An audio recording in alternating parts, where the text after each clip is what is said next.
ଓಂ ସାଇରାମ। ମୁଁ ପଦ୍ମାବତୀ ଆପଣମାନଙ୍କୁ ସ୍ୱାଗତ କରୁଛି ପଦ୍ମାବତୀ ଭକ୍ତି କ୍ରିଏସନକୁ। ମୋର ପ୍ରିୟ ବନ୍ଧୁଗଣ, ଆଜିର ବିଷୟବସ୍ତୁଟି ହେଉଛି ମମ ଧର୍ମ ଗୀତାର ସନ୍ଦେଶ। ପ୍ରେମ ହେଲେ ପରିପୂର୍ଣ୍ଣ ତହୁଁ ଜନ୍ମେ ସୁଖ, ସତ୍ୟ ତ୍ୟାଗ ଶାନ୍ତି ସହିଷ୍ଣୁତାର ଉଦ୍ରେକ। ପ୍ରେମ ବିନା ନାହିଁ କାହିଁ ସୁଖର ଅସ୍ତିତ୍ୱ, ଏହା ଅଟେ ସତ୍ୟ ପଥ, ଏହା ସାଇ ପଥ। ପ୍ରେମ ସ୍ୱରୂପଣ ଗଣ ଜ୍ଞାନାନାଂ ଜ୍ଞାନମୁତମଂ ବୋଲି କୁହାଯାଇଛି। ଏ ଜଗତରେ ଜ୍ଞାନର ଅନେକ ଶାଖା ଅଛି।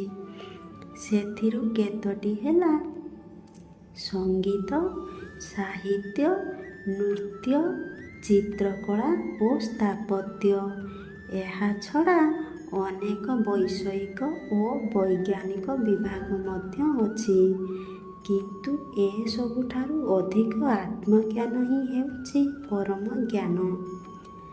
କେବଳ ଲୌକିକ ଜ୍ଞାନରେ ଅନ୍ୱେଷଣ ଦ୍ୱାରା ମନୁଷ୍ୟ ସୁଖ ଓ ଶାନ୍ତି ଆହରଣ କରିପାରିବ ନାହିଁ। ଆତ୍ମଜ୍ଞାନ ବଳରେ ହିଁ ସେ ସୁଖ ଓ ଶାନ୍ତି ପାଇପାରିବ। ସେଥିପାଇଁ ଆଦିଶଙ୍କର କହିଥିଲେ, ନୋହି ନୋହି ରକ୍ଷତି ଟୁ କୃ କରଣେ।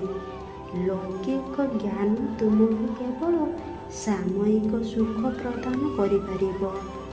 ଆତ୍ମଜ୍ଞାନ ହିଁ ତୁମକୁ ଚିରନ୍ତନ ସୁଖ ଓ ଶାନ୍ତି ଦେଇପାରିବ। ଆଧ୍ୟାତ୍ମିକ ଜ୍ଞାନ ହିଁ ପ୍ରକୃତ ଜ୍ଞାନ। ଆତ୍ମଜ୍ଞାନ, ବ୍ରହ୍ମଜ୍ଞାନ ଓ ଆଧ୍ୟାତ୍ମିକ ଜ୍ଞାନ ଏକା କଥା। ଆତ୍ମଜ୍ଞାନ ହିଁ ଅନେକତାର ଏକତା ଓ ମୃତ୍ୟୁର ଅମରତ୍ୱ ପ୍ରତିଷ୍ଠା କରେ। ଆଧ୍ୟାତ୍ମିକ ଜ୍ଞାନ ବିଶ୍ୱର ପବିତ୍ର ସୃଷ୍ଟି ଓ ପାଳନ ଏବଂ ପ୍ରଭୁଙ୍କ ପାଦପଦ୍ମରେ ପହଞ୍ଚିବାର ଦିବ୍ୟ ମାର୍ଗ ବିଷୟରେ ବୁଝାଏ। ଏହି ଜ୍ଞାନର ଆଧାର କ'ଣ? ନିର୍ମଳ ଚିତ୍ତ ଓ ଚିତ୍ତଶୁଦ୍ଧି। ଚିତ୍ତଶୁଦ୍ଧି ପାଇଁ ପବିତ୍ର କର୍ମ ସମ୍ପାଦନ କରିବା ଆବଶ୍ୟକ। ଏହି କର୍ମ ସବୁ ଶୁଦ୍ଧ ଜୀବନ, ଉତ୍ତମ ବ୍ୟବହାର, ଉତ୍ତମ ଗୁଣାବଳୀ ଓ ଉତ୍ତମ ସଙ୍ଗତିରୁ ପ୍ରବାହିତ ହୁଏ।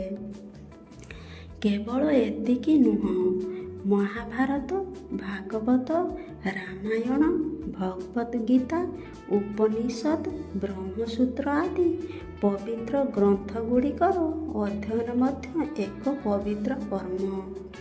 ଦାନ, ଯଜ୍ଞ ଆଦି ସମ୍ପାଦନକୁ ମଧ୍ୟ ପବିତ୍ର କୁହାଯାଇପାରେ।